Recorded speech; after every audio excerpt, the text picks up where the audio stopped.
Number 10. Russian Bigfoot caught on tape. The exact location of where this video was taken is still unknown. In fact, there isn't a ton known about this video at all, but what is known is that it was taken somewhere in Russia. That's about it. And people actually believe that it captures the real Bigfoot, or one of the many Bigfoots out there. This is the Russian one. They got a Russian Bigfoot. What do we all think here? I wanted to start with one of the most insane videos I could find. I think I nailed it. How'd I do? I don't know. This one comment dives in further. The user says the title of the original video was called Chichuna, but in Russian script. The creature hops, sometimes sideways like a lemur. Of course, lemurs have tails, which make that type of movement easier. And chichunas are sometimes described as having tails, but this creature doesn't appear to have one, does it? No, it looks like a blob of scariness. I don't even know. The original footage was in all Russian and claimed to have been shot in Siberia. It also featured a boy and a dog in the foreground who didn't appear to be all that concerned, but I still believe this footage to be genuine. That's one of the top comments, so you know someone did their research. Number 9, overnight visitor. Oh, this one definitely gives me the chills. I don't like it. This video was taken from a surveillance camera that was placed inside of a couple's home. Not outside, inside. This is scary, and I hope this never happens to anybody watching this video. The footage caught something while they were both asleep, and it's one of the creepiest things that I've ever seen. When the couple woke up the next day, they were unable to find a purse that they knew was in the home right before they went to sleep. So they decided to check their security cameras, and this is what they found. As they were sleeping, a man crept in and was so quiet that he didn't wake them or their dogs up. No, he stood at the top of the stairs watching them sleep for a few minutes, which just adds another layer of ew to this whole scenario. Yeah, always check those nooks and crannies before you go to sleep, I guess. Number 8, Titanic inspection card. This inspection card once belonged to a woman named Marion Meanwell. What could possibly be creepy about an inspection card, you ask? Well, it shows how Marion was not intended to be on the Titanic, but by some turn of events, she unfortunately found herself as one of the passengers that went down with the ship. Now, the card shows that she was originally meant to be traveling on a ship called the Majestic. For some reason, the trip she originally had planned was delayed, and she instead was assigned to the ill-fated Titanic. Yeah, you can see the word Majestic is literally crossed out of her card. You know, adds to the creepy element because it shows her literal change in plans. Number 7, Norway Lights. Natural light phenomena is common in our big, beautiful planet. The northern lights, the green flash, solar eclipses, you name it. I bet those were all pretty alarming back in ancient times. Now, some of these natural events look otherworldly. They look cosmic almost. Most of the time, there's an explanation waiting, but for the mysterious glowing orbs floating over Norway, the Havsdalen lights, as locals call them, we still need some answers. Scientists have been trying to gather research, and in 2014, after many impressive light shows, their best guess is a natural battery that charges underground and then emits this light show above. Maybe this has something to do with the reoccurring lights over Phoenix. Could be the same phenomena happening, who knows? Number 6, the cool time traveler. Do you believe in time travel? If your answer is no, maybe this next one, maybe it'll change your mind or keep you open to the concept. It's a common theme in movies, Back to the Future, Loopers, Avengers. Time travel plots are fun, but they're absolute nonsense. Or are they? When we see a case like the Cape Scott story, we can't help but be intrigued a little bit. Time travel or not, this is an interesting photo. It comes from Ray Peterson's book, The Great Cape Scott Story. That book was from 1974, but the actual photo used in the book was taken over 100 years ago. And in the photo, it shows this modern-looking guy, rocking shorts, maybe jorts, who knows? He has messy morning surfer hair, dippity-doo, three-hold, you know, that kind of stuff. He doesn't look like he's from that time period at all. This also has happened more than once, like the time-traveling hipster. I don't know, I'm pretty sure it's my cousin. That looks like a guy I know. Definitely not a guy from the 1900s, that's for sure. In our number 5 spot today, we have Mount Pinatubo. This is a photo that is showing Mount Pinatubo, which is located in the Philippines, on June 15th, 1991.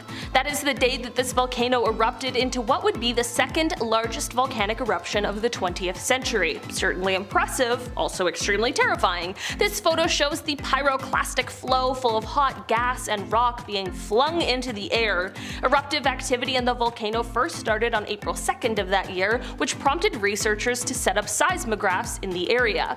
By June, the volcano was having a group of progressively shallower eruptions before, on June 12th, the volcano had its first spectacular eruption, which sent an ash column 19 kilometers up into the atmosphere. After more highly gas-charged magma reached the surface on June 15th, the volcano once again exploded, this time sending the cloud of ash 40 kilometers up into the atmosphere. Volcanic ash ash and pumice blanketed the surrounding area, and pyroclastic flows filled what were once deep valleys with fresh volcanic deposits. It was truly magnificent and extremely powerful, and this photo shows just that. In our number 4 spot today, we have the Pioneer's Defense. This photo is known as the Pioneer's Defense, and man, does it ever look creepy. This photo comes from 1937 and it was taken by a Russian photographer named Viktor Bulla. This photo takes place in the Leningrad area, which is now known as St. Petersburg, which is the second largest city in Russia.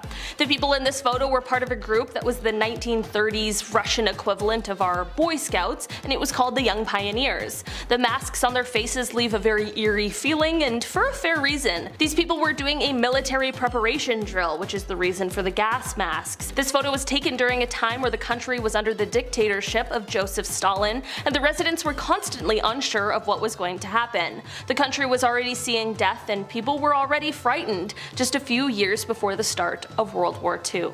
In our number 3 spot today, we have the lipstick. This is a photo that comes to us from December 10th, 1945. If looking at this image gives you a shudder down your spine, that absolutely makes sense, as it was written by a terrible person known as the Lipstick Killer. This photo is an image of a note he left written on the wall at one of his crime scenes. The photo comes from the apartment of Frances Brown, as just before he wrote this message, he took her life.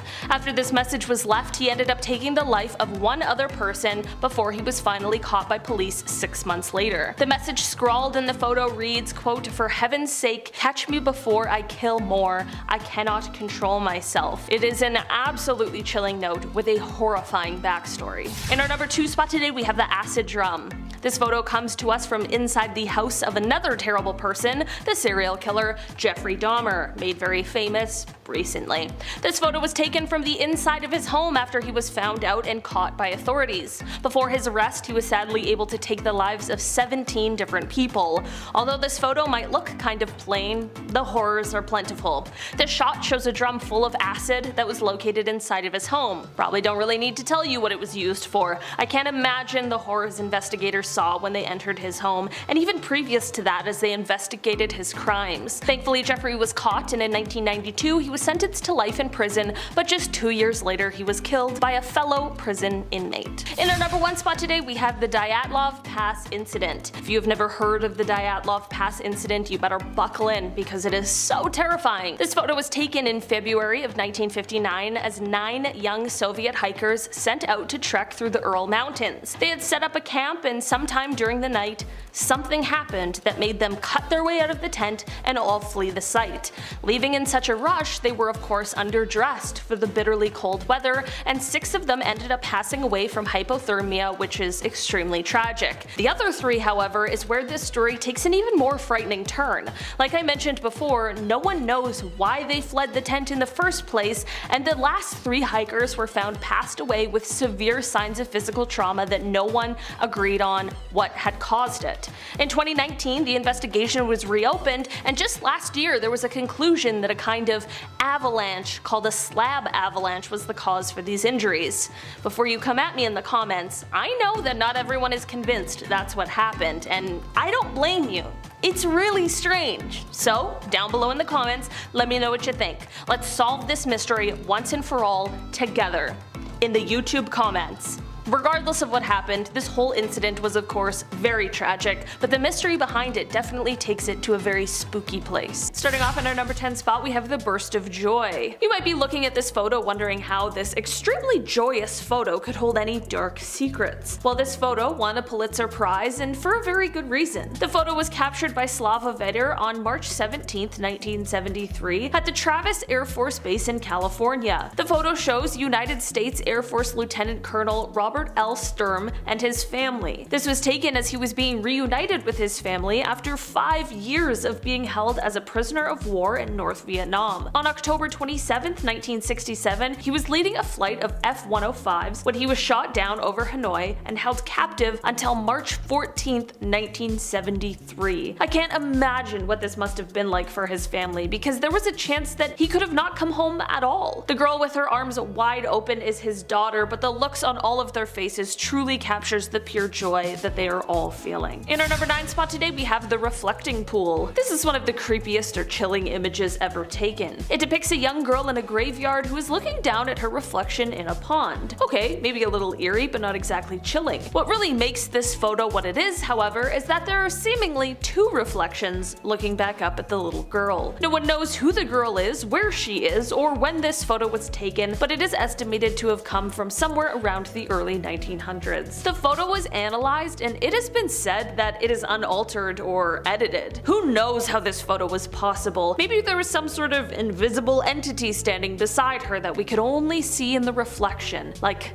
a reverse vampire or something. In our number 8 spot today, we have the neighborhood nuclear test. This photo shows a mother and her young son looking out the window and witnessing a nuclear test explosion from the comfort of their own home in 1953. Like, what? Imagine seeing that from your window now in 2023. People would be going wild. And of course, any kind of nuclear test should be done as far away from where people live as possible. I know it's not like the test was being done in their front yard or anything, but I still certainly wouldn't be comfortable with them testing a nuclear device anywhere near the place I live. This photo was of course taken before the effects of nuclear radiation from these kinds of explosions were publicly understood. Actually, people have suggested that the public knowledge of these kinds of side effects were suppressed during this time in order to avoid controversy about them testing these kinds of weapons in your neighborhood. Well, that would of course be something insane to witness firsthand. Thankfully, the now widely known health risks associated with this sort of thing has caused this to not be a common occurrence anymore. In our number 7 spot today, we have the Boston Marathon. This photo comes to us from 1967, and it depicts the struggles that Catherine Switzer went through in order to be the first female to finish the Boston Marathon. The photo shows race organizers as well as other participants trying to stop her from running the marathon that she had trained for and was more than capable of completing. She has written a book that explains in great detail all of the things she went through that day and how the critiques and opinions about a woman running the race started even before she had registered to run. People in our history like Catherine are very important, as well as photos like these, because they show when people were literally trying to drag her down, she just kept on running. In our number 6 spot today, we have the reenactment. This photo is extremely unsettling, and for a very good reason. If, when you look at this photo, your instincts tell you that the guy in them is creepy, ding ding ding,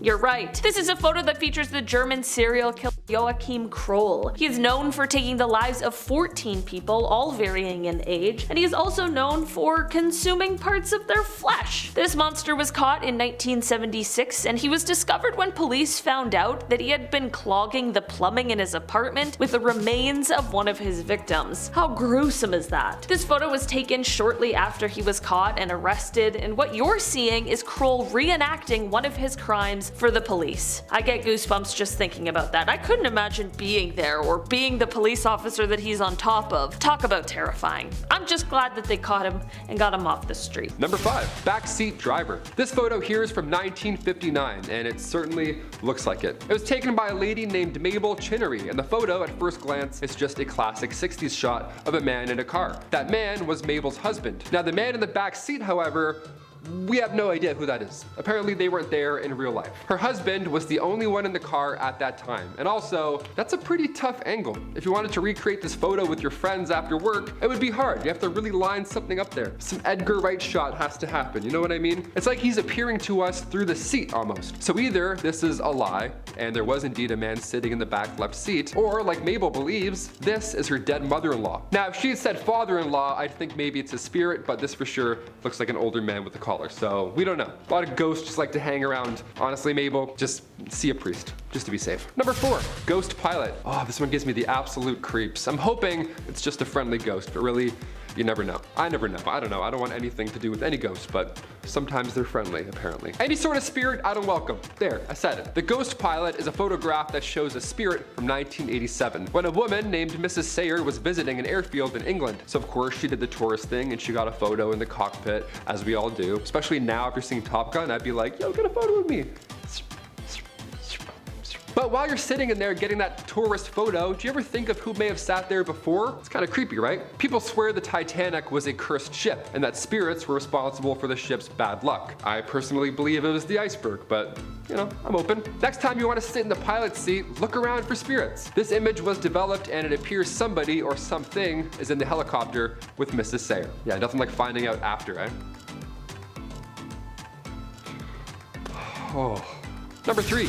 The Spectre of Newby Church. This one comes from 1963, so it's a little more recent, but even so, this is one of the most convincing on this list, in my humble opinion. Reverend K.F. Lord took this photo in the Newby Church in England. England's a hotspot for ghosts, eh? Damn. And Lord ensures us that this photo is 100% real. I mean, to be fair, it looks like the spirit is facing the camera, so I don't know. It's a great frame, but I'm still believing. The whole plague doctor vibe going on here, that's what makes me feel gross here. Anything with plague doctors is always giving me the creeps, so I can't even look at this photo. The figure seems to be standing on the first step to the altar, yet somehow it is still taller than the actual altar itself. We think this being, this ghost, is about 9 feet tall, so whoever faked this, if that is the case, they must have been on stilts or something. Also, stilts and a sheet over your face on a staircase? I don't know. I don't think anyone faked this. That's for sure a very tall demon. Drink your milk, then you'll be tall and strong in the afterlife, just like that demon right there. Number 2, the Paris Catacombs. As Above, So Below is an underrated horror film. It's very good. If you haven't seen it, go check it out. Makes you all sweaty and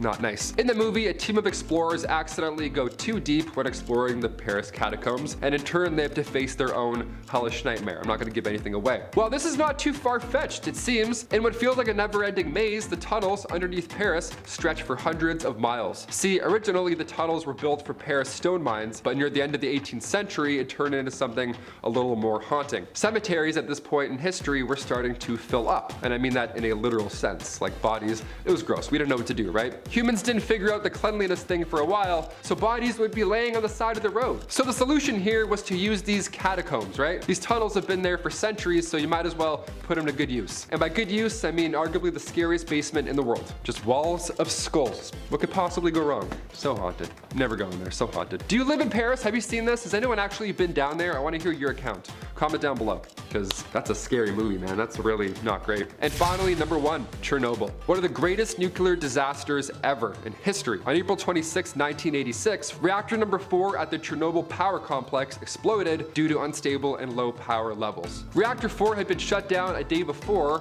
due to maintenance, and the next day at 1:23 a.m., radioactive debris compiled of fuel and reactor components just rained down all over the building. It's a nightmare scenario. Toxic fumes were carried from the wind, and after just 4 months, 28 workers had died due to radiation exposure. Eventually, they had to evacuate over 100,000 residents, and to this day, that zone is a no-go. Reactor 4 will stay highly radioactive for another 20,000 years, so no time soon. Let's not head back there anytime soon. Thank you so much for tuning in. Hit that thumbs up, subscribe, take your jacket off, stay here for a while if you haven't already. Starting off with S for Secret. Alrighty, so here is from the Polish Constitution Day celebration in Chicago, specifically the one from 1978. On the left there, all washed out and crappy old flash display style, is First Lady Rosalind Carter. The guy shaking her hand, or rather just holding it and staring off camera like a waiter just went by with a tray of warm sausage rolls he wants to really get into, is John Wayne Gacy. And if you're also thinking, yo, what is up with this guy being in so many random famous photos? You're absolutely right, and it's genuinely strange how photographed and out there Gacy was. By the time this was taken, he had already killed over 20 people. Also, when he wasn't side hustling as a clown, he was super active in the government and politics, thus why wearing the S on the lapel. It was given to him by the Secret Service to indicate special security clearance. So the S literally does stand for secrets, both the US government's and his own. Whose secrets are worse though, huh?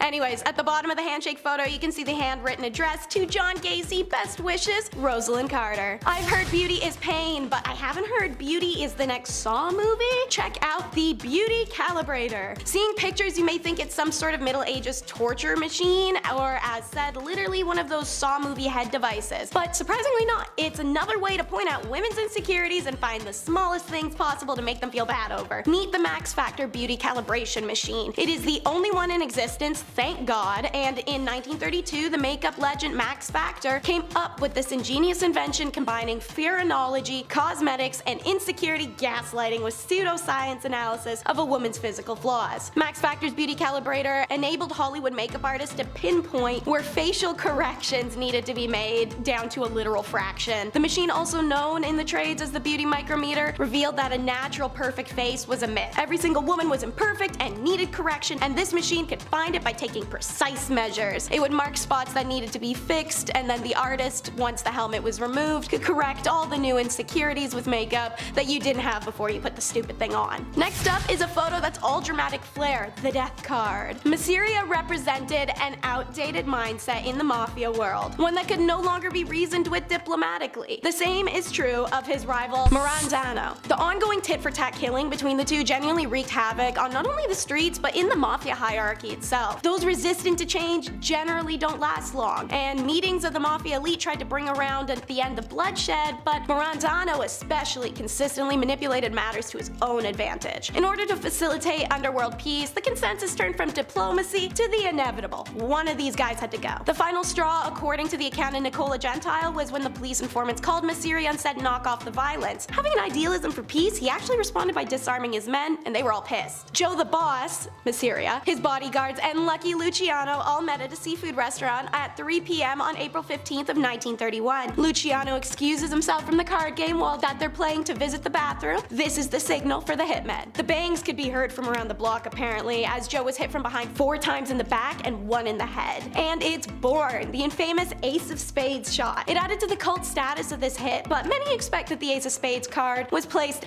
between Masseria's fingers after the hit by a photographer just for the shock factor of the press. Next is a series of photos recovered before they could be lost. Holes in a window. Former LAPD reserve officer turned photographer Merrick Morton was faffing around in the LA Police Department when he comes across a stash of LAPD crime photos ranging in the dates of 1920s all the way to the 1970s. These were cellulose nitrate based film, and the negatives were so decomposed they're deemed fire hazard, but Merrick saw enough of the few stills to know that they'd be an absolute effing gold mine. Working with Phototeca Photo Digitation Service and the US National Film Archive, the photos were given a new life. This collection is NSFW, and there are hundreds. Now spruced up, the macabre photos are mostly crimes, and many of them violent and depicting the bodies or surviving victims' injuries. Obviously the ones you're seeing on screen as I'm talking are tamer, such as my choice, the one you're seeing now, holes in the car window. Something about it gives me a deep sense of discomfort, thus the choice. The collection contains recognizable crimes and faces too, an unusual photo of Malaya Nurmi dressed as Vampira, pictures of comedian Lenny Bruce's OD in March of 1966, and images of the Manson family arriving at their arrangement in 1970. Every photo is scary, and every single has a disturbing backstory. Some captions are provided by author James Elroy in his book LAPD 53. You can win, but sometimes you still lose in the end. It's the devastated Disneys. Meet Howard Ashman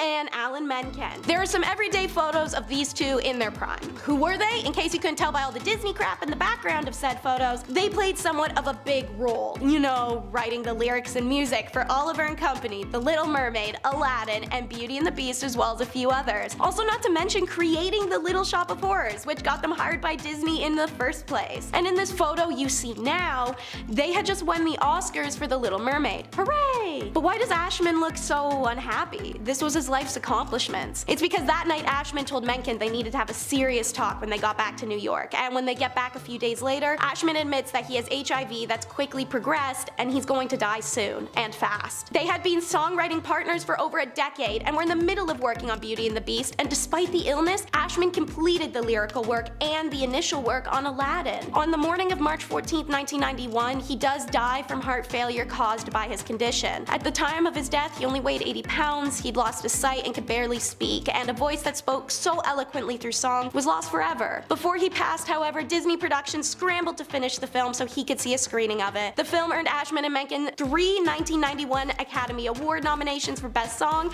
and the title song winning the award. Perhaps most amazingly, Beauty and the Beast was the first animated film ever nominated for an Academy Award for Best Motion Picture. So it looks like a photo of two men achieving their wildest dreams, but it's a record of their last normal moment together. Number 5. The Shining Hotel Spirit. The Stanley Hotel in Colorado is now, of course, quite famous for its use in the Stanley Kubrick 1980 classic, The Shining.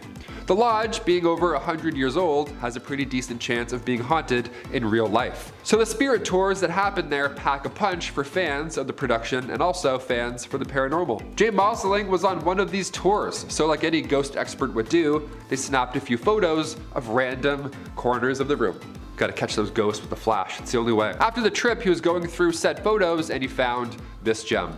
It appears to be a spirit, a demon, a ghost, an apparition, something that's see-through and floating, so scary. It also has long black hair, it appears, so yeah, I don't know what's going on there. The room was of course empty at the time the photo was taken, and I do believe that. There's no way you could just snap random photos of people and be like, oh, I was looking for ghosts, sorry. No, that's illegal, you can't do that. Number 4. Deep sea pigs. All right, we'll bring it back up to some scary sea stuff. These guys are a genus of sea cucumber, but they have these little tube-like legs, which is why they look super weird and scary. Not that regular sea cucumbers look exceptionally normal, these ones look even weirder than that of regular ones, so gotta include them. They like to live on the seafloor where they move through the sediment searching for their next meal. They eat, check this out, they eat by extracting tiny little particles of organic matter that's just fallen from the surface of the ocean. Yeah, they just wait around for scraps to, again, just land on them. How sad is that? It's kind of funny, but it's mostly sad. Sea pigs measure out to be 4 to 6 inches long. So yeah, I guess they're cute, sure, I guess they're small, so therefore cute. I'll admit it, they're okay to look at. And they live at a depth of somewhere between 1,200 to 5,000 meters deep, so I don't have to worry about any of these sea pigs grabbing my own little piggies, right? They're quite deep, so therefore out of sight, out of mind. They are small, but they're mighty. Their skin carries a natural poison, which can make them a horrible midnight snack for anyone involved. Also, when brought up closer to the surface, they literally disintegrate. So that's a scary fact to know about an animal. Number 3, underneath Thwaites Glacier. We've seen some fascinating stuff here on BumbleBee, specifically underwater creatures and haunting stuff from our past. We love exploring the depths, and this next one I couldn't believe. It's actually terrifying to look at. This is footage from the bottom of an Antarctic glacier. This glacier is the size of Florida. If it collapses, our sea levels could rise 10 feet, so it's a pretty big deal. So scientists were like, yeah, let's drill a hole through the middle of it and see what happens. Yeah, in 2019, researchers drilled 2,300 feet right through the middle of the Thwaites Glacier, and they dropped a robot with the camera down and they saw this. This is the first time we've seen the grounding zone of Thwaites Glacier. Lead scientist Brittany Schmidt says this project is a dream come true. And for me, it's a nightmare that I now have to look at. I don't want to watch this video ever again, but you should, it's pretty cool. Number 2. Tomb KV55. Classic, going back to Egypt for our BumbleBee fans. Located in the Valley of Kings in Egypt, Tomb 55, otherwise KV55, was discovered by Edward Arton back in 1907. And the reason we call this tomb by a number rather than a name is because, well, we don't know who or what exactly was inside. Even the walls inside of it, they aren't like other tombs, covered in ancient hieroglyphs or, art or anything nice. No, this time there's nothing here. The only hint that remains is one hieroglyph. And it's scary. It translates to, the evil one shall not live again. Even these massive stones were built in order to prevent anything from getting out of the tomb. Yeah, out of the tomb. Usually with ancient tombs in history, it's the opposite. Things are, prevented to get grave robbers to come in. This time they're like, no, we don't want anything getting out. That's kind of haunting. Many believe that it's Akhenaton because he got on the wrong foot with, the high priests over 17 years of ruling. He was convincing everybody that their art and religion was wrong, and the only god in existence was his sun god. So his own son, King Tut, succeeded him and luckily restored the previous religion back to normal. But yeah, maybe that's why this tomb is empty. Maybe they're like, you know what? We don't want history to remember you. You tried to out religion, so we're good. Number 1, house guest. I saved the best for last, and by that I mean this is the scariest thing I've ever seen. This video, yep, little surprise for you, there we go. This comes from a middle-aged man in Oxford, North Carolina. It was his day off of work and he was looking forward to just kicking back, relaxing, and instead he had to deal with this. Instead, the lights in his home started to flicker, and immediately after, the smoke detector started to go off. The lights were flickering all over the house, not just one room. The fridge light, the bathroom light, you name it. The water even started to run by itself. So something started to go wrong, apparently.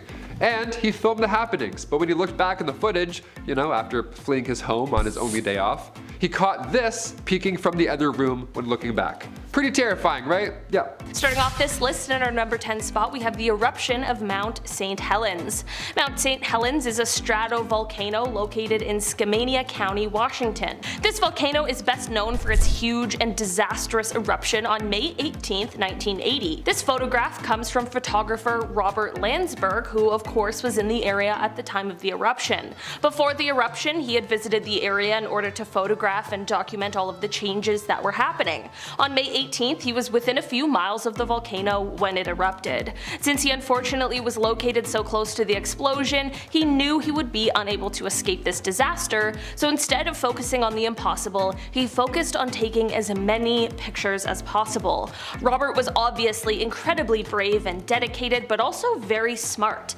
After snapping as many photos as he could, including this one, he then secured his camera in his backpack and covered his backpack with his body. He knew he was unlikely to survive, but wanted to make sure that these photos did. His body was found 17 days later with his backpack still underneath him. His film was of course developed and has provided geologists with some really valuable insights with his close documentation of the eruption. In our number 9 spot today, we have the core. This photo shows a physicist named Harold Agnew, and while this looks like a relatively normal, non-threatening photo, what he has in his hand is truly devastating. Harold is holding the nuclear core of what was nicknamed the Fat Man atomic bomb. This means that Harold is holding the nuclear core of the atomic bomb that was later dropped on Nagasaki in 1945. The immediate blast, of course, took many lives, but so did the long-term effects of the bomb, like radiation illness and that sort of thing. It's crazy to look at a photo like this because it seems just so perfectly normal when he literally has a life-changing, world-ending device in the palm of his hand. Also, I don't think I could ever hold something like that. Not only would I just not want to, but I would just be so afraid that something was gonna go wrong. In our number 8 spot today, we have the Challenger crew. This is a photo that was taken of the clearly very excited Challenger crew as they walked down the ramp ready to head off on their mission. The crew even included 37-year-old Krista McAuliffe, who was a high school social studies teacher. She had won a spot on this mission through a program with NASA called the Teacher in Space program, and she had trained diligently for months in order to be the first non-military person in space. On January 28, 1986, the Challenger mission proved to be fatal just 73 seconds after liftoff. 2 rubber O-rings failed because of the cold temperatures of the morning, and on live television, the world watched as the spacecraft broke apart and plunged into the ocean, sadly taking the lives of everyone on board. It is an absolutely tragic event made even more chilling by this final photo. In our number 7 spot today, we have the plague. This photo comes from the 19th century, from the 3rd plague pandemic. This was the first time that the plague had spread to all 5 continents. While we now know something about what that might have been like,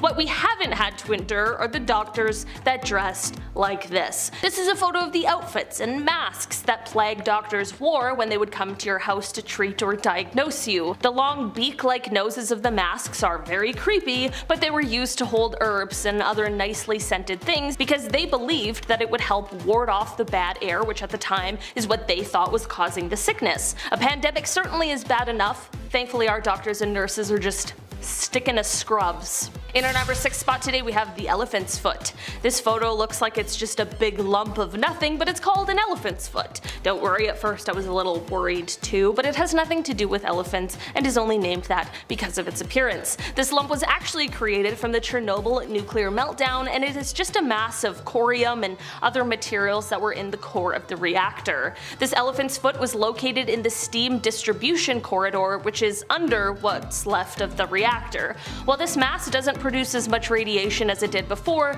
it does still, to this day, produce a deadly amount. It is said that if you stood in front of it for just 300 seconds, that would be enough to get a lethal dose of radiation. It's kind of crazy that even though they knew this, they were still standing there taking pictures of it. But I'm just glad because we all now get to see it, and it gives us just a little more insight into what exactly happened that day. In our number 5 spot today, we have the Gentleman of Rehi. This photo shows the Gentleman of Rehi, and that is not a gentleman, and instead is the world's oldest surviving diving suit. It is an absolutely terrifying sight, but also an important pillar that allowed for this kind of technology to develop to what it is today. The suit dates back to the early 18th century, but it came to find its home at the Rehi Museum during the 1860s after it was donated. The suit was initially designed to allow people the ability to check the hull of ships without having to bring them into dry dock. The old gentleman is made mostly of leather with pitch thread used to stitch the seams. From here, the suit is sealed with more pitch, and then to create the waterproof coat, it is covered in a mixture of mutton tallow, tar, and pitch. Of course, underwater pressure increases dramatically, and this is why there's also wooden framework in the hood in order to keep it from collapsing under the pressure. At the top of the hood, there is an opening for a wooden air pipe. The air would be pumped to the diver, then it could be released from the suit through a pipe on the backside. Of course, this means that the suit wasn't completely watertight, so divers could only go under for a short period and couldn't dive very deep because there was only so much pressure the suit could take, but still, the suit was far better than having no suit at all. In our number 4 spot today, we have ectoplasm. This photo is said to have been taken in 1910, and it shows a medium in the middle of a spiritual seance. I don't know about you, but a 1910 seance sounds like an absolutely terrifying time. This photo is said to be catching the moment that ectoplasm appears out of the mouth of the medium. When we're talking about the occult and the paranormal, ectoplasm is a viscous substance that exudes from a spiritual entity, or sometimes the earthbound medium who is connected to or communicating with the spirit. It is said that this substance can take the shape of a face, or a hand, or a complete body, and it's usually seen in a darkened room during a sort of seance, and this is the way that the paranormal can physically manifest themselves in our world. So basically, what I'm saying is that this is supposed to be the moment that an evil entity is making themselves known in our world. Thankfully, at the end of the contact with the spirit, the ectoplasm will usually disappear as it returns to the entity, so it hopefully didn't stay around long, but this photo sure is something. In our number 3 spot today, we have the isolator. There are tons of strange inventions from the past. We have entire lists and videos dedicated to the strange inventions, there's so many. And while this is one that can be added to the list of bizarre inventions, it can also be added to the list of creepy ones as well. This photo shows what was meant to be a sort of anti-distraction contraption from the 1920s. Listen,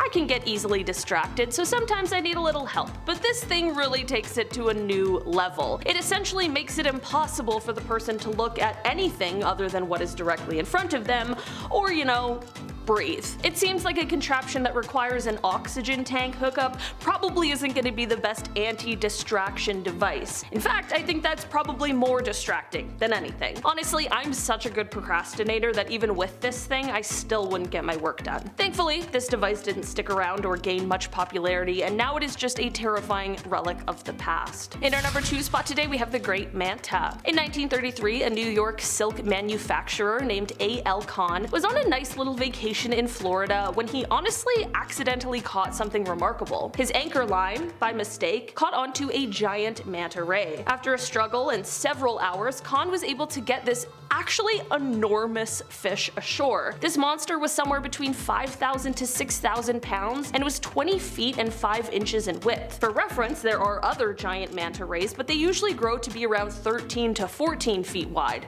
not 20 and a half. This photo is showing a taxidermy version of the fish, which Kahn used to bring around to exhibitions to show off his accidental catch. In an article from December 10th, 1933 of the St. Louis Post-Dispatch's Sunday magazine, Kahn is quoted as saying, "Fishing is a lot of fun when you catch the fish, and sometimes it's fun even when you don't, but when the fish catches you." And finally, in our number 1 spot today, we have the advertisement. This is a photo that comes to us from the time of World War II, and it shows a very terrifying kind of ad. The sign reads, "These men didn't take their Atabrine," and at first I had absolutely no idea what that was. Turns out that Atabrine was actually the first synthetic form of a drug which was used by the US military to fight malaria in the South Pacific during the war. It is estimated that as many as 2/3 of the troops fell ill with malaria. The sign is said to have been posted outside of a military hospital in New Guinea and was meant to serve as a warning for those who didn't take the medicine, warning that the skulls on top would be the fate that awaited them. Perhaps a little dark, but creative and likely effective nonetheless. At the very least, the ad is definitely quite clear. Number 10,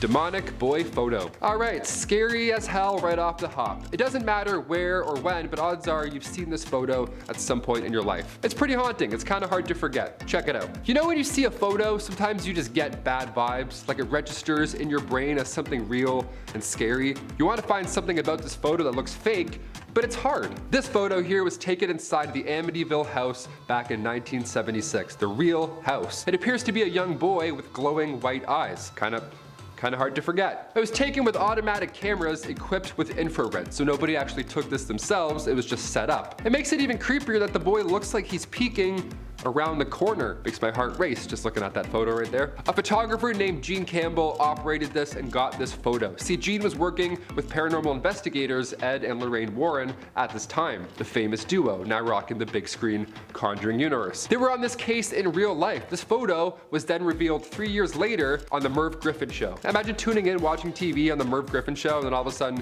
you see the ghost of John DeFeo. That's nice. Yeah, many believe this is the ghost of one John DeFeo, one of the boys who lived there prior to that 1974 horrible event. We're still trying to cover this. What do you guys think? Elaborate hoax, or perhaps this photo is one solid piece of evidence that the Amityville house was and still is indeed haunted? Number 9, Svalbard Vault. Over the pandemic, I spent a lot of time playing video games. Chris and I actually just talked about video games for like 8 minutes straight before we click record, so that's pretty funny. Some of my favorite games always have a similar theme. They always have this post-apocalyptic feel. It's always just barren wasteland with like one dog as a survivor and you have to like go and eat scraps. Yeah, Fallout, it's a great game. There's shelters with survivors or even vaults. It's stressful, but it's engaging, right? Searching around. Now in real life, we do have a global seed vault, and it's deep in the Arctic Circle on the island Spitsbergen. Now in this massive bunker that has since been deemed the Doomsday Vault, great name, really rolls off the tongue there. This is where humans will store food crops. It contains 100 million seeds. So if the earth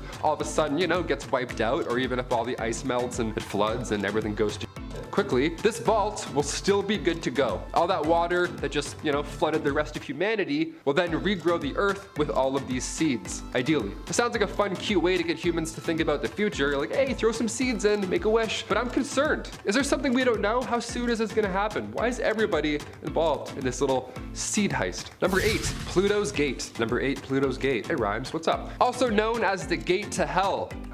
Okay, that's horrifying. These ruins discovered in Turkey back in 1965 are beautiful, but they're also cursed. Historians believe that the site is the ancient city of Hierapolis, and if you're thinking about visiting these eerie ruins, well, you better leave the family pet at home. Yeah, any and all animal that enters these ruins, they also meet instant death. Sparrows were tossed in, and then they immediately stopped breathing and they dropped. This was horrifying locals, so they had to resort to science. Scientists have figured out the solution, and it's still pretty haunting. They measured the CO2 concentration, and it turns out while the sun is up, it burns away the gas, but at night, when the temperature drops significantly, the CO2 becomes heavier than that of air. Then it creates this deadly gas cloud on the floor, and then when the sun rises back up again, the concentration of CO2 hits 35%, so it's deadly enough for animals and sometimes even humans. Yeah, just stay away from anything called the gates of hell.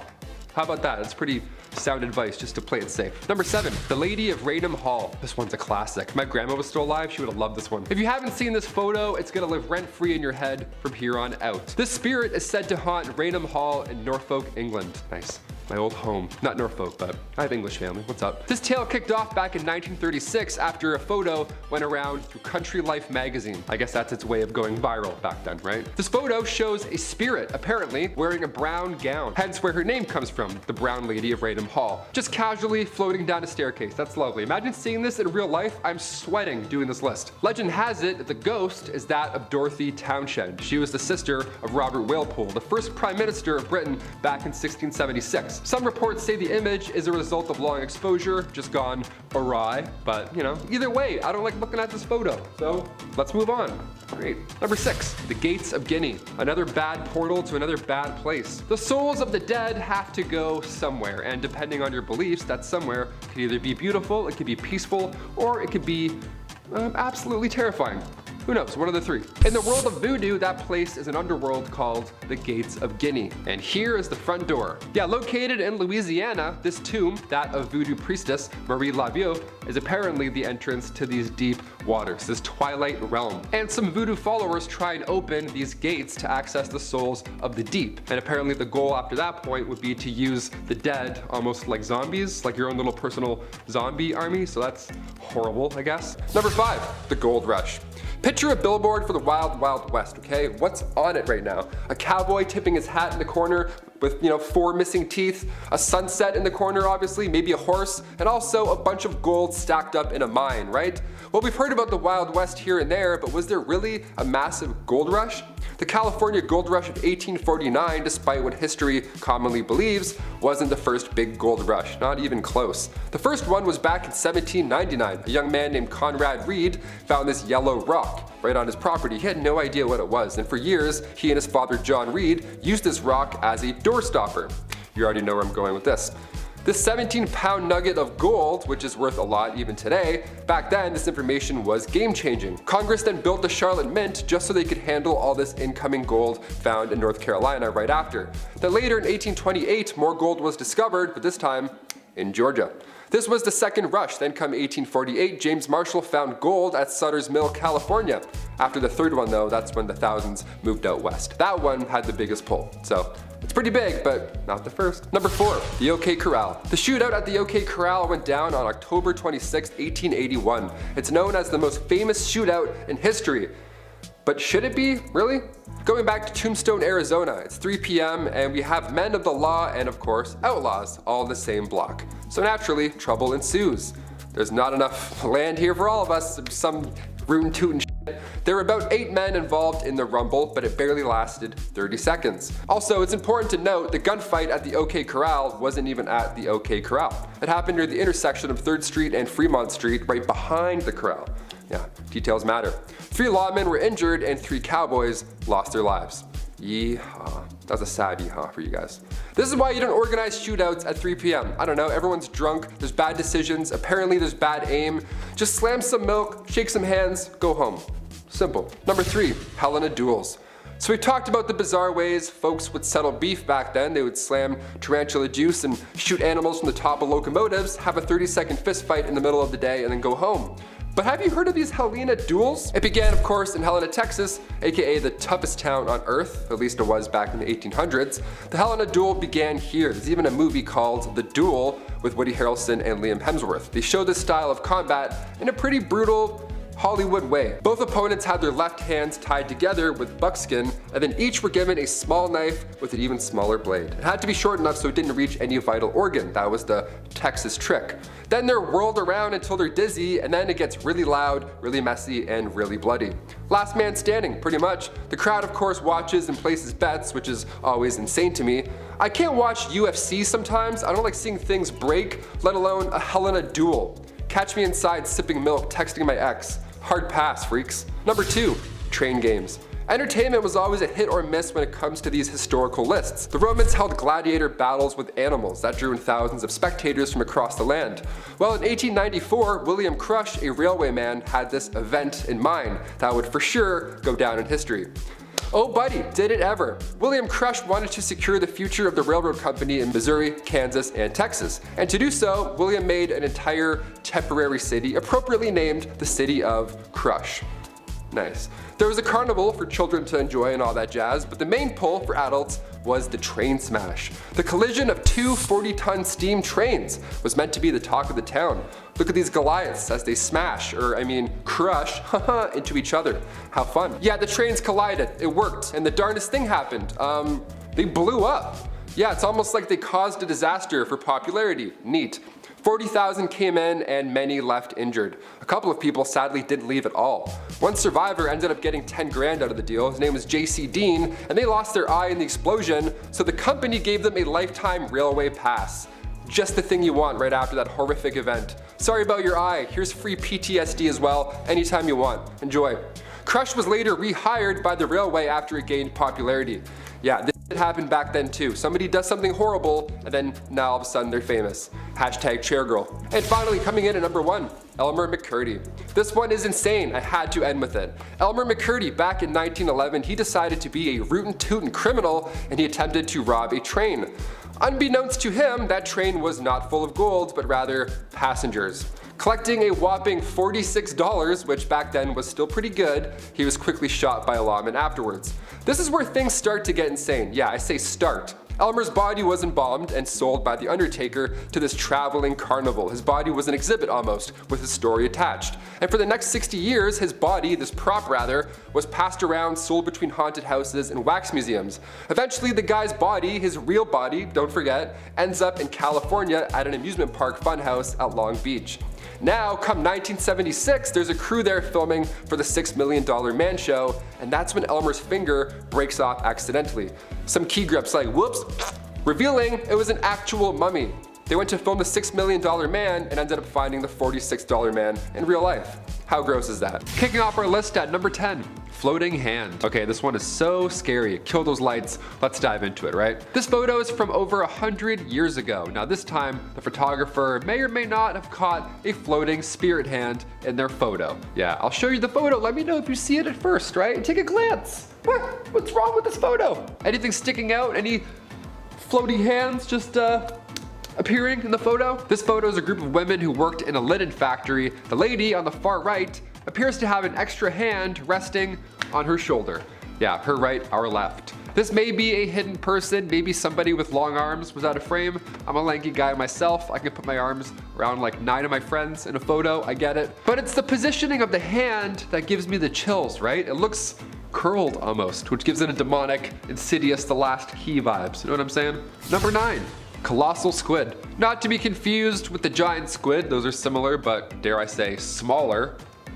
As its name hint towards, the colossal squid is huge. It's one of the biggest things I've ever seen in my entire life. They live in the darkest, coldest depths surrounding the waters of Antarctica. These squid are on average 46 feet in length, with the females being the largest of the species. They have large tentacles with suckers equipped with razor hooks, so whatever it grabs, it's certainly not letting go anytime soon. Its diet consists of large fish, and when I say large, I'm referring to a 7-foot long Patagonian toothfish. You know, not like a little goldfish. No, these are colossal. They need a colossal meal. They try and fight whales sometimes. Know what I mean? They have no regard for the size of others, and they're more often than not marked up, suggesting that they've been in a few deep sea tussles, right? Octopus wants to fight. It's my favorite IPA.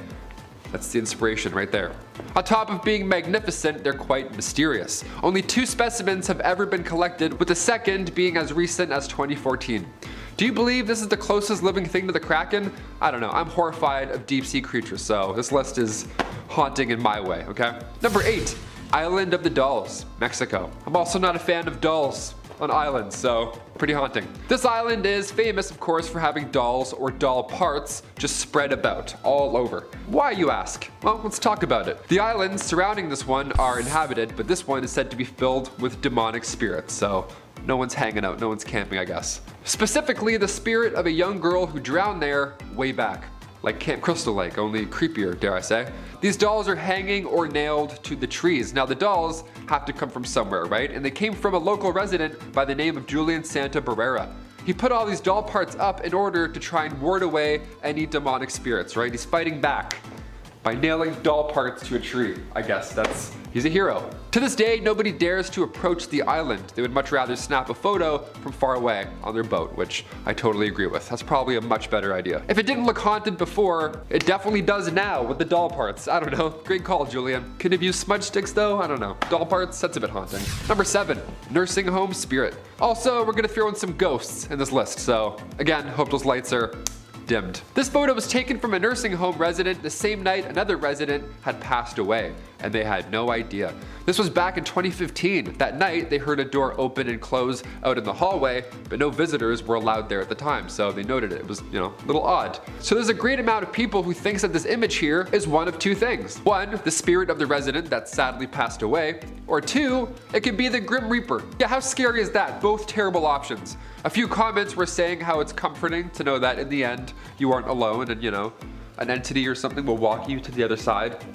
I disagree. I think it's terrifying. I'd rather die alone than have this dude break into my home and then walk me to the afterlife. I don't want any Grim Reaper. Thank you. Check out this photo. What do you think? Is this real or is this fake? Comment down below. Number 6, magnificent alien. While the rest of the world was in panic mode, a new sea sponge was discovered in 2020. How fun is that? And by fun, I mean definitely an alien. This is terrifying. It was named Advena magnifica, which translates to magnificent alien. Yep, magnificent alien, they're gonna call it. This sponge literally gets its name because it looks like E.T. And to be fair, it does look like E.T., it's kinda cute. An ROV found this sample over 6,000 feet deep in the Pacific Ocean. This was never meant to be found, and we did it. They found it in what they call a forest of weird. Just an alien sponge sticking their E.T. heads out, hoping for some food to pass by. That's literally their entire life. They just sit there and wait in the darkness until some sort of dust just sticks on them, and they go, and they eat it, somehow. Cristiana Castella Branco, the researcher who found this deep sea squishy, explains the discovery in an NOAA interview saying, as all these organisms are intricately connected, by documenting and describing marine biodiversity, we are building a better understanding of life and the impact of humans on Earth, and in this case, in the ocean. End quote. For a guy like me who doesn't like the ocean or any of the creatures in it, that's terrifying. See ya. Oh look, it's the D-Bags day off. Camp staff. Check out this jolly-go-lucky group. They got the day off of work because the weather was nice for the first time in a long time. During the wartime, that must have been awesome, especially being young. Finally shirk responsibility. Maybe go get a pint, have a picnic, hang out with each other, maybe get a little frisky, lavishing in the sun. I'm done looking at them. In fact, I'm sick by having to look at them. When that group of people is gonna have lighted and silly summer fun on a day off, they're going back to their jobs at the camps of World War II to do exactly what you're thinking they would be doing for work when I say they work at the camps of World War II. And they enjoyed it. This wasn't one of those mandatory war jobs or excuses you can make up for following orders. These young adults, who may as well be the grandmothers, grandfathers, or great-grandma or pa of people even watching, chose to do this job and actively enjoyed it. So this is a good reminder it's not that far in the past, and these people most likely took lives shortly before or after this photo was taken.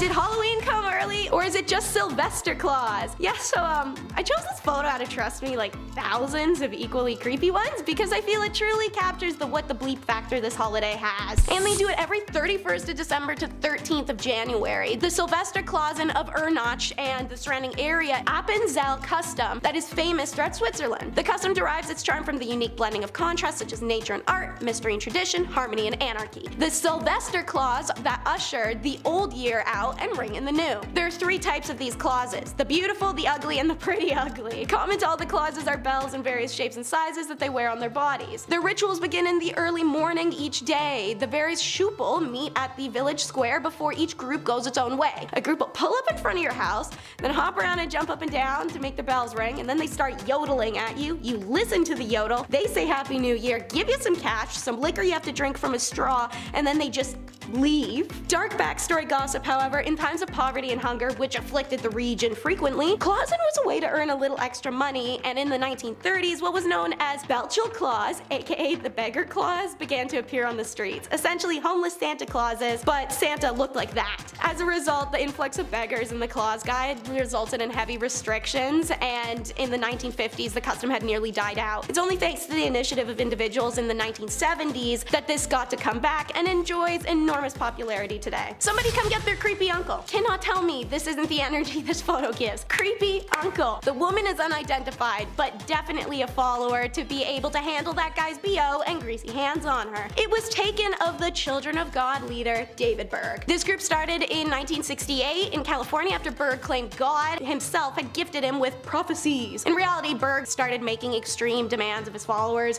give up their money, worldly possessions in exchange for limited outside access, horrible cramped living conditions, brainwashing, and would make this group famous for really bad reasons I can't and would rather not get into. Former members of COG have been outspoken about the childhood they suffered growing up in the communes. Actress Rose McGowan, the most famously outspoken, published her story of 9 years in the group. Actors Joaquin and River Phoenix, also raised in the cult, had it harder than Rose, and that trauma plagued River especially. He was actually the original heartthrob of the 80s and 90s, a role, fun fact, DiCaprio only managed to take once River's substance addiction caused by his traumatic childhood unfortunately took his his life. So more of an unfun fact, but the matter stands that River painted the way for DiCaprio, and this psycho ruined a lot of people's lives. Have you ever seen a photo you can feel? Before you see the photo itself, you're gonna learn about the man in it. So, Joseph Goebbels, a National Socialist politician and propagandist who held multiple high-rank roles in the Yahtzee party. As a party chief for Greater Berlin, 1926 to 45, Reich leader of propaganda, 1929 to 45, and in 1933, the push-broom mustache twit appointed Joseph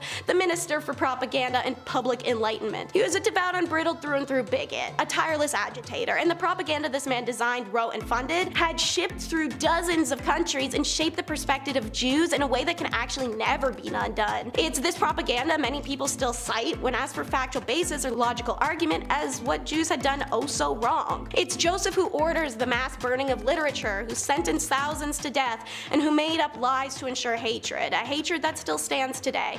And I want you guys to see how he looked at them. So here is the photo, finally. This is a picture of Joseph Goebbels taken only seconds after he found out the photographer was Jewish. In this photo, you can feel it, and it's effing terrifying. And now, the last photo is from El Monte, 6 May. That's the date written on this photo from the LAPD Collective, and it's the only other photo from said collection I chose to put on this list aside from the holes in the car window. As follows is the photo and James Elroy's written description of it. This is a detective modeling a mask worn by Baxter Shorter's crew. Shorter was in a gaggle with Emmett Perkins, Jack Santos, and Barbara Graham. The three of them then killed an old woman named Mabel Monahan on 9 March 1953. Shorter was appalled by his gaggle's violence. He ratted the others out, and Santo and Perkins kidnapped him in front of his pad on Bunker Hill, took him to the mountains, and killed him. Shorter had a sister that lived in El Monte, and they were hunting through it for evidence. This mask was in her pad. James Elroy. If Mabel Monahan's former son-in-law Tudor Scherer hadn't been a Las Vegas gambler, the 60-year-old widow probably would have never been killed. Also, if she didn't stay friends with him after he divorced her daughter, that'd probably have helped. But she did, and people found that weird. So there had to be something at play, right? Maybe Scherer trusted her so much he stored his 100 grand floats there. Ex-cons Emmett Perkins, John True, and Jack Santos think that, and they plan to take it. Barbara Graham joins the group to be their key into the door. Mabel takes a while to open up, but Barbara persuades her with the story of a broken down car and pleas for the phone. Mabel was reluctant, but the young woman was alone, and the widow knew firsthand how scary it could be for a woman to be on her own at night, so she let her in. And in comes John True, Jack, Emmett, wearing rubber masks. We're gonna take a pause. Ladies and female presenters, our own sex does not guarantee our safety, and you can't predict anyone's intentions. Please trust your gut if it says don't open that door. Mabel is struck on the head, left gagged and bleeding in the hallway. The group ransacks her home for a safe that never exists and panic when there is none, so they just leave her there. Mabel is dead for 2 days in her home before she's found. The investigation into the slaying of the Burbank widow began, and it was a long one, filled with drama. In the end, the four are charged with conspiracy to commit burglary, robbery, and M-word on June 3rd, 1953, in the death of Miss Mabel Monahan. Starting off this list, in our number 10 spot, we have the Mad Bomber. This is a photo that was taken of someone known as the Mad Bomber. His real name is George Metsky, and he was the man who terrorized New York City for 16 years while he planted explosives in public places like an absolute psychopath. I guess he was apparently angry about a workplace injury he had suffered in the years prior to his terrible crimes, and so of course the normal reasonable jump to make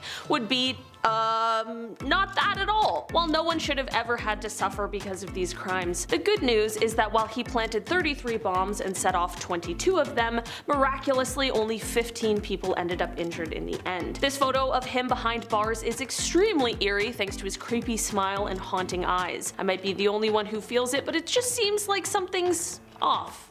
You know? In our number 9 spot today, we have the Figures of the Fire. This photo is both extremely unsettling and super captivating as it shows a scene after the Great Fire at Madame Tussauds in 1925. Of course, this wax museum is famous for the extremely lifelike wax figures that are created and find their home there, so you can only imagine the aftermath of the fire. These lifelike figures with missing heads and appendages, burnt skin and hair, and just clothing in disarray. Seeing this photo for the first time without knowing the story behind it was definitely a bit of a confusing and terrifying experience. The heads on the ground really freaked me out for a full 5 seconds. As scary as it is, I'm glad to hear it's not real and just some creative casualties rather than what this photo appears to be at first. In our number 8 spot today, we have the Spectre. This is a photo that was taken in England in 1963, and it became known as the Spectre of the Newby Church. That is, of course, because of the ghostly figure that can be seen in the photo. I personally am always a little suspicious of ghost photos. Some are certainly more convincing than others, but Photoshop in 1963 wasn't exactly as accessible and easy as it is now. This photo is said to have been taken by Reverend K.F. Lord inside of the Newby Church, which is located in North Yorkshire, England. Of course, I mean, like many of us are going to do, people were really skeptical of this apparition and just believed it was a well-done case of double exposure, which, to be fair, is entirely possible. The Reverend continued to swear up and down, however, that the photo was not doctored, so at this point, there's no proof to prove either side, and it's just a game of he said, she said. So, what do you guys think? Apparition caught slipping, or is the Reverend just making it up? In our number 7 spot today, we have the Tsar Bomba. This is a photo that was taken on October 30th, 1961. It was quite the Halloween spooky fright that year, as this is said to be the largest and most powerful nuclear weapon ever created and tested. The hydrogen aerial bomb was developed in the Soviet Union by a group of nuclear physicists that were under the leadership of Igor Kurchatov. The bomb was dropped by parachute and was detonated autonomously. While this test was meant to be a secret, turned out to be less than well kept, as it was obviously a huge explosion that was detected by United States intelligence agencies. A secret US recon aircraft called Speedlight Alpha was there monitoring the explosion, and it got so close that it had its anti-radiation paint absolutely scorched off. The photo clearly shows the bomb as it exploded, and it is said that this bomb was 5,000 times stronger than the ones that were dropped on Japan during World War II. That's not to say that those ones weren't strong, because they were absolutely devastating. It's just an example to show how large this one really was. In our number 6 spot today, we have the 3 Jacksons. On August 21st, 1934, 3 fearless acrobats known as the 3 Jacksons, Charlie Smith, Jewel Waddick, and Jimmy Kerrigan, all performed a routine on the edge of the Empire State Building, which is when this photo was captured. It is said that these 3 toured as an acrobatic trio, and this stunt the photo captured was done at 1,245 feet. According to officials from the Empire State Building, it is said that this was the first time the stunt was attempted, and to this day, it has never been done again, which makes a lot of sense. While this photo is absolutely incredible and is such a testament not only to the trust that they shared but also their abilities as acrobats, I don't know who in their right mind would try to recreate this. We already have one. I think we can just all be happy with that. Number 5. Skunk Ape. This one is exactly what it sounds like. The skunk ape was seen back in 2000, so hopefully, if it's a real thing, it's long gone. Hopefully it's dead by now. It's pretty gross. 2 photos were taken of the supposed skunk ape, and this thing looks like Bigfoot's cooler, older cousin. You know? That cousin who has a lava lamp, does kickflips in the garage in October. That kind of cousin, that's the skunk ape, really. An anonymous source sent the Sarasota County Sheriff's Department these photos. They mailed them in, which for starters, that's pretty jarring to receive. Just a creature, just Bigfoot, put it in the mail. But she claims these photos were taken in her actual backyard and that this creature was not a black bear. It wasn't anything we've seen before. I personally don't think that's a black bear. If anything, it's just a really large, odd-looking dog. Those teeth alone are a red flag either way. I want nothing to do with that. Number 4.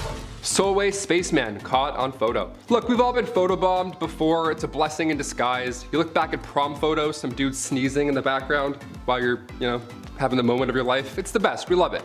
But when Jim Templeton took a photo of his daughter in an otherwise empty marsh, long before Photoshop existed, it appears an astronaut just crashed the family moment. He just had to pop up in the photo in the background. Now Jim assures us that nobody was around, which I believe, otherwise what a weird photo to take in an empty field.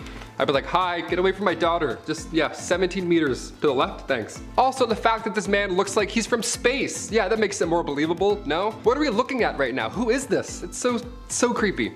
Kodak even got involved in this story, right? Like Kodak, the company Kodak. They confirmed this photo was not tampered with, and they know everything. They made Avatar, so they know what's up. Let's run everything by Kodak from now on. Deal? Number 3, Worstead Church visitor. Okay, time to get a little paranormal. We love those. Hit the lights. Back in 1975, Peter and Diane Berthelot were visiting the Worstead Church in the UK. It was beautiful, right? So like any visitor does, Peter took a photo with his nice Kodak camera, right? He wants to see the truth with his Kodak. Peter took a photo of his lovely wife sitting in this spectacle of a church, but later on, once the photo was developed, somebody else was all of a sudden in the photo now. Or something, we don't really know. Right on the bench behind Diane, there appears to be a person in all white. How calming is that? Maybe it's a wedding, maybe it's their big day. We love it.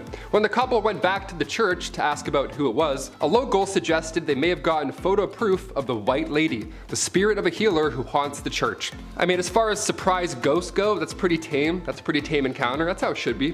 Could have been a lot worse. They're like, oh, that's the demon. That's Daryl the demon. Yeah, you don't want any part of that. Number 2, Black Knight satellite. Not to be confused with Martin Lawrence's Black Knight. That's, although that's pretty historical and memorable in itself. The Black Knight satellite is something that has been orbiting our planet for God knows how long. We're guessing thousands of years. Everything else on this list is quite recent, but this myth is ancient.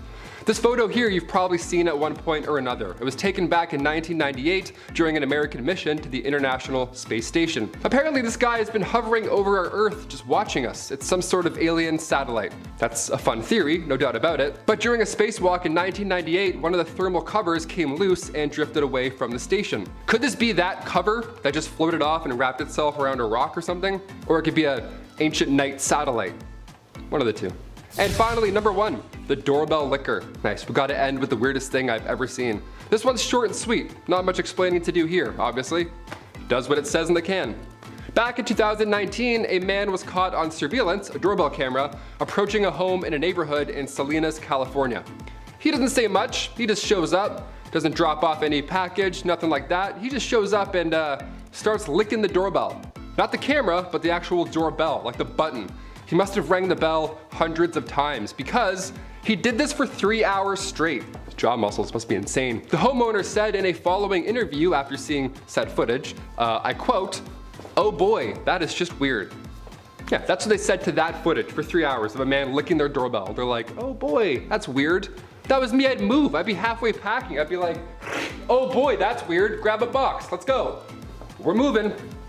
Number 10, bank robberies. Okay, when we hear about the wild, rootin' tootin' Wild West, whatever, we think of outlaws like Butch Cassidy's Wild Bunch, the James Younger Gang. Apparently, it was just bank robbery central back then. Just a lot of this and tapping and riding horses and stuff. That's really not true. Bank robberies didn't happen that often in real life. In fact, during the Wild West era, officially declared from 1865 to 1900, there were only 8 bank robberies. 8. That many years ago, along 15 western states, there were only 8. To put that in perspective, in 2017 alone, there were roughly 4,000 bank robberies in the United States. Much more than 8. The first armed robbery ever in history was done by the famous outlaw Jesse James and his brother Frank. This went down in 1866. The gang of outlaws robbed the Clay County Savings Association in Liberty, Missouri. Fun rootin' tootin' history. Number 9, camels. My favorite actor growing up, hands down, was Woody from Toy Story. The guy's physical comedy was on point. And no, I don't mean Tom Hanks. I mean Woody. With this crazy little cowboy run, tipping his hat. But what's a cowboy without his horse, right? As soon as Bullseye got introduced in Toy Story 2, the picture was complete. A cowboy and a horse. We've seen this combo at some point in our lives. Everywhere. But did you know that for around 100 years, camels were part of Texas wildlife? So imagine a cowboy on a camel. Yeah, that's real. That happened. Imagine 2 cowboys on the humps of a camel.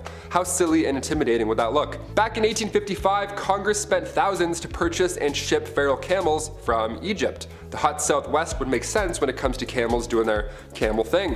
But by 1857, the army had 70 camels. Things were going well until, the Civil War happened, and then the camels escaped and all that madness, and then from then on, for 100 years or so, they bred and roamed Texas. Yeehaw, on a camel, how fun. Number 8, cowboys. Alright, since we're talking about cowboys, let's really talk about cowboys. Who were these guys? Was everybody just a cowboy off the bat, or did you have to earn it like a knight? What's the deal here? Well, the guys that we picture in our brain, like Woody, those are cattle herders, and then buffalo, thousands of them, they would roam the land to eat and find water. They would travel miles away, so the herders would follow on horseback and then drive them back to their ranch. They mostly ate beans, dried meat, obviously, and a lot of coffee. Those are the three main ingredients of yeeing and hawing. Am I a cowboy? I love beans and coffee. Coffee beans? Huh, don't even get me started. A classic Western outfit was the denim jeans and chaps, the leather covers that, go over your legs. The large rim hats were called Stetsons. Aside from looking cool, they were large enough to keep the sun out of your eyes. That hat would also double down as a drinking bowl for their horse. Sharing is caring.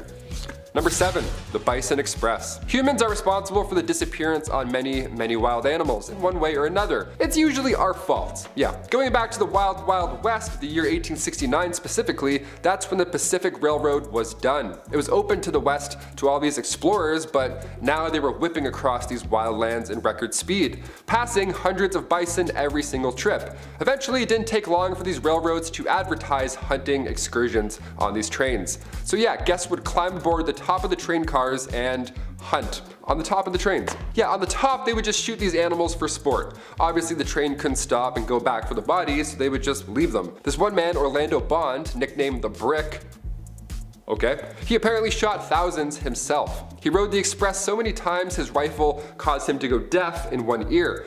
This was done purposely to deprive Native Americans of their food supply. Now our bison's number are incredibly low, something like 2% of what it once was, and humans, well, we're still pretty garbage. What do you know? Number 6, alcohol. These saloons cowboys would visit, was there a bouncer? Did you need 2 pieces of ID? What was the drinking age back then? Well, besides the swinging saloon doors, it really wasn't a fun time at all. Alcohol back then, first of all, was basically just poison. Actually, it was literally poison sometimes. They had whiskey like 40 rods and Tao's Lightning.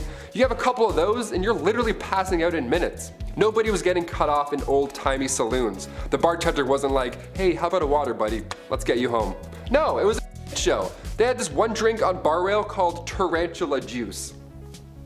Yeah, happy 21st birthday. Go throw up. It was made from strychnine, which was actual poison. So when the whiskey wore off, the strychnine would be left over in the patron's body, and it felt like tarantulas were crawling all over your skin. Ugh, yeah, I'm good with a Bud Light Lime. Thanks, man. In our number 5 spot today, we have the Stanley Hotel. This is a photo of the Stanley Hotel, which is the hotel that inspired the famous Stephen King novel, The Shining. This hotel was under construction in the early 1900s and saw a fateful day in 1911. There was an unexplained explosion that happened in room 217. In the explosion, a chambermaid was seriously injured, but she did end up surviving and she actually returned to work. A few years later, she passed away, and ever since her passing, there have been tons of guests who swear that they saw her ghost. Guests have said that they have seen her around the halls of the hotel, but the place that gets the most paranormal activity is, of course, room 217. This is the room where Stephen King and his wife stayed for one terrifying night in 1974. Apparently, they were actually the only guests at the hotel for this night, which at any other hotel might be kinda cool, but I feel like this is not what you want from a haunted hotel. In our number 4 spot today, we have the Rothschild Surrealist Ball. The Rothschild family is one of the wealthiest and most powerful families there has ever been. For years and years, there have been many rumors swirling about just how powerful and influential they really are, and there are some pretty crazy theories out there. In 1972, the family held a Surrealist Ball, which is where this photo comes from. These photos could potentially be very innocent, but there is just something about these very elaborate masks, coupled with the theories about what this family is really up to, that just makes it feel very eerie. I know it's kind of like conspiracy feeling, but I don't know, there's something very haunting about this. This party is one of the most legendary there has ever been, and whether or not they really are involved in shady dealings, that still is pretty impressive. In our number 3 spot today, we have John Lennon. Of course, we all know John Lennon as one part of the Beatles who went on after they disbanded to have a very successful solo career. Lennon was not only a musician, but he was also a peace activist who was strongly anti-war. He was not afraid to display his activism and held a 2-week anti-war demonstration. There was a period of 3 years where the Nixon administration was trying to have him deported for his criticism against the Vietnam War. That's how active he was. On December 8th, 1980, Lennon was leaving the Dakota apartment complex when he was stopped by a man named Mark David Chapman. Lennon signed an autograph for Mark, which is what is happening in this photo, and then Lennon went on his way. Little did he know, Mark was going to shoot him later that night. Once Lennon returned to the apartment complex, Mark was there waiting for him to commit his crime. Mark has said he did it mostly for attention, which is very horrifying, but Mark is also a very religious man who explained that Lennon once saying that the Beatles were more famous than Jesus is what really pushed him to commit this crime. It is very crazy that this photo was captured when Lennon was being so kind to who he thought was a fan, and no one would have ever predicted what would happen just a few hours later. In our number 2 spot today, we have the Hindenburg. This is a photo that was taken during what is now known as the Hindenburg disaster. It is commonly known that blimps, or these kinds of floating airships, use helium in them to float through the air, and it's important to note that helium isn't the choice because it's the only option, but rather because it's one of the safest options, and that is due to the fact that it isn't extremely volatile. Because of a US ban on the exportation of helium at the time, i.e. the Helium Control Act of 1925, although the Hindenburg was designed to use helium, there was a lack of it available, so on the day of the Hindenburg disaster, the much more flammable hydrogen was used instead, and this led to,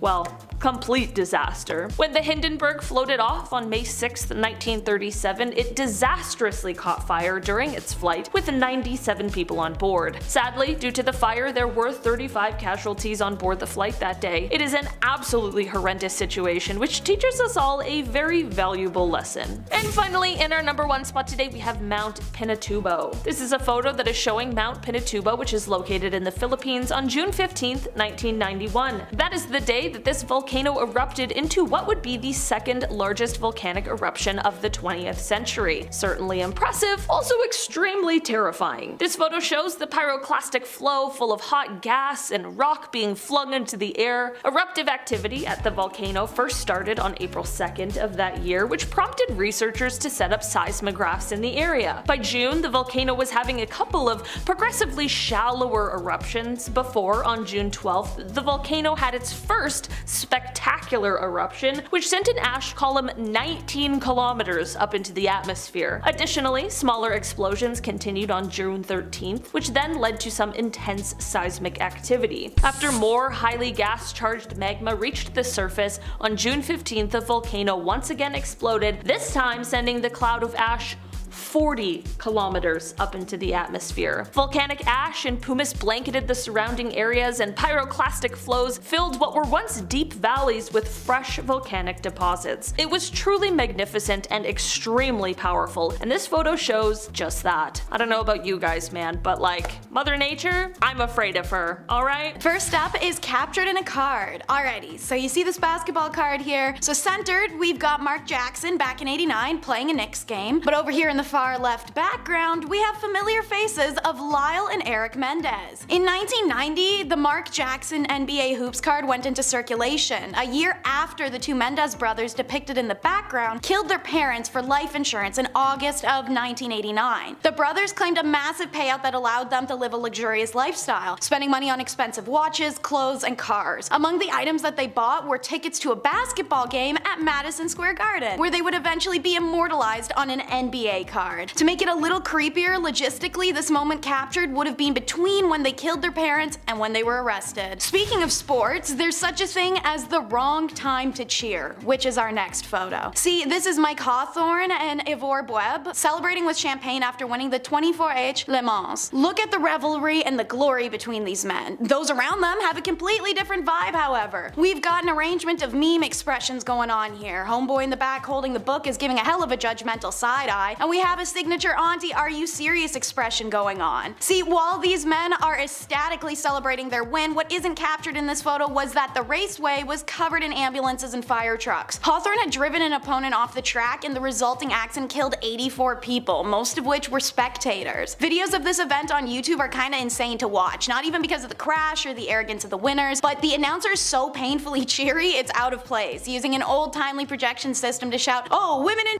Children are dying, whole families are wiped out, but most of the finishing cars were British, a fine achievement in this abhorrent tragedy. It feels like a fever dream. Mountain climb to heaven is next. Because if you climb Mount Everest, let's be realistic, all you're doing is making your inevitable trip to heaven a little shorter of a distance upwards, giving yourself and the creator a little shortcut, you know? Alright, so this photo has the same visual quality as some loosely scattered cat litter, but I'm sure you can make out that we've got these silly little tents here. Man, look how far tents have come. As well as these two dudes in what it looks like high socks. This is the 1924 British Mount Everest expedition. We've talked about a few Mount Everest climber groups and things that have happened to them in a few of our videos, so you may be familiar with this one from our channel. That or literally any Mount Everest movie. They tend to either pick one specific story to document or mismatch all of them together for one plot and then throw Jake Gyllenhaal up on a mountain. Anyways, this photo was taken of George Mallory and Sandy Irvin shortly after they made their ill-fated attempt to get to the summit. While Mallory's body is found literally decades later in 1999, the body of Irvin never has been. Our next photo is of an undeserving celebrity. Why? Because the reason he's a celebrity is so extremely twisted that it blows me away, and I don't mean an undeserving in a Kim Kardashian made a family of talentless people famous through adult video kind of way. I mean in a seriously sick, twisted, criminal, undeserving way. I'll only be calling this man IS, as I do not believe any more infamy should be granted. The photo you see was from a Japanese magazine after he was released from prison due to insanity. IS killed Dutch-born Renee Harveld, and the two were studying in Sorbonne, Paris. He chose to do this because of her health and her beauty characteristics that he felt he lacked. IS considered himself weak, ugly, and small, and claimed he wanted to absorb her energy through, well, he had her body for 3 days. I'll simply let you piece together what I mean when I say that he had a considerable amount of this body missing and a very interesting fridge contents. But like I said, he was released, so how can you kill someone whilst on a student visa, desecrate remains, and then also do some pretty horrific acts posthumously? He is from a very wealthy Japanese family, and they somehow managed to get him released. Also, they paid the victim's parents a huge sum of money for the loss. That's the world we live in. After his release, he was frequently on talk shows, reviewed restaurants for magazines, and appeared in horror films. He even wrote a book on the murder of Renee. This next photo shows us you never know what could be just a reach away. This photo looks relatively normal. Now obviously it's not gonna be, it's on this list, and the fact that it's titled about reaching out to something, well, Sarah Funk, who you see here on the waterline, is a YouTube vlogger who's on a trip to Cyprus's Red Lake. And you can see her literally like 2 feet away from a suitcase lodged in the waterbed. It's 2 years after this photo's taken in 2019 that the drifting suitcase is retrieved and opened to reveal the corpse of a girl. She is one of 7 known victims of serial killer Nikos Mexata, whose signature was doing body dumps in suitcases. It's believed the reason this case was retrieved in the first place was due to previous sightings of it in the water once other victims of Nikos had started to be found and identified at the same time period. Sarah Funk has since commented on what it's like to know that she was so close to a body without being aware. I thought it was a log at the time, but in retrospect, I realized it wasn't. This is a completely fair explanation. As you can see from that picture, the case was incredibly dirty and hard to identify even as a briefcase. This man is the first recorded serial killer on the island of Cyprus and is currently serving 7 life sentences in central prison. Our next photo is recreating time. Pun is intended. The photo you see on screen is very peculiar, but not the most outlandish. It's a man standing shirtless behind the fence in a summer afternoon, looking like something out of an old country family album of sorts. His name is Fikret Alik, and he was photographed in this exact spot for a Time magazine cover back in 1992. You are quite literally looking twice with these images. Emaciated, it's almost hard to recognize him. Fikret can be seen holding his t-shirt in one hand and reaching with his other through the barbed wire to take someone's hand. This is during the Bosnian War from 1992 to 95, and Fikret was one of many prisoners held in camps at the time. This recreation of the Time magazine cover was taken in the mid-2000s, and the building behind him now is a community center without any plaques or memorials of the victims of the notorious prisoner camps in Bosnia. This region is now under the rule of the same faction that was responsible for the camp, so they engage in a lot of historical denials and concealing. Fikret's story remains one of incredible perseverance, especially as he and other victims still go before the UN today in battle to have reparations and acknowledgement. This vintage photo isn't so vintage, but it's old enough so I'm counting it. It's Bad Santa. This early 2000s family Christmas photo reps a normal looking scene. White picket fence family, the itchy velvet Christmas dresses, the big sparkly tree, and the serial killer Santa. That there is Bruce MacArthur. In the warm seasons he is a landscaper, but working in the Agincourt Mall as Santa during the holidays. Between 2010 and 2017 he terrorized the gay village district of Toronto, Ontario. Luring men in through dating apps, he killed and disposed of 8 individuals in the planter boxes of properties he managed. managed. For a long time in the community, people had known someone was taking gay men off the street, but the Toronto police were resistant in believing something was suspicious. I remember myself seeing posts on Reddit and Twitter mere months after the first of the disappearances, frustrated with the lack of police action and urging the community members to stay alert. It takes multiple victims and community engagement for police to start an investigation, and it's thankfully in the nick of time. They'd been watching Bruce for a while before his arrest when they saw a young man enter his place. After about a half hour of nothing, they decide to make the risk to move in for an arrest. When they entered the unit, the young man was tied up and unconscious, and they caught Bruce in the act. No way to plead guilty, my guy. He's found guilty of 8 counts of first-degree murder. Our next vintage photo is one that speaks to us still in modern times, a determined mother. This photo was taken on Mother's Day. The woman in it is Margie, a 23-year-old, and she's holding her infant son while attempting to hitchhike. As you can see, it was printed in a newspaper column and has a subject line describing Margie's struggle with her husband Mike to find an apartment. I imagine that struggle, alongside the fact that she is hitchhiking, likely correlates with financial difficulties. Unfortunately, Margie's luck never got better. This is very likely the last photo of Margie alive. Less than 4 months later, she was killed by her husband Mike during a fight. In the time between this photo and her demise, their son Brandon had been taken away and put into foster care, where he was later adopted by his foster parents after Margie's sudden death. Little information exists on the photo other than this, and on what Brandon's life became. This is still recent enough history that some may recognize the story, the Manifesto Man. This photo seems so simple. A man appears to be in a wetsuit, he has multiple police badges displayed, and he sits in a stoic manner. This is no cop. In fact, this photo was taken after his arrest in July of 2011 for killing 77 people and injuring 250. Anders Behring had a manifesto for killing political enemies as a far-right extremist, first killing 8 people outside the tower block housing of the office of the Prime Minister. The method used caused distraction, enough for Anders slipping away in a police disguise to pull part 2 of his plan, which is hop in the ocean and swim to political youth wing summer camp just starting the season. He chose the summer camp for the politicians who came to visit the camp, which was for members of political youth adult clubs and organizations for co-ops, school courses, or just special interest in politics. Once on the island, well, he opened fire. Many who were afraid and unsure of where the danger was coming from went towards Anders for safety due to his police costume and received the opposite. His verbalized intent that day was to kill everyone he could, and thankfully he did not succeed. But some swam away and were rescued by people staying at campgrounds across the water who brought out boats to pull everyone out. Others hid in various places on the island. Netflix released the film 22nd of July about this event in Oslo, and the movies White Rage and Bravehearts also tell the story. Ultimately, this event only took place due to Anders' racist ideology, believing Norwegian politicians were lenient on immigrants. Let's talk about the most disastrous hostage crisis our world might have ever seen, the Gladbeck hostage bus.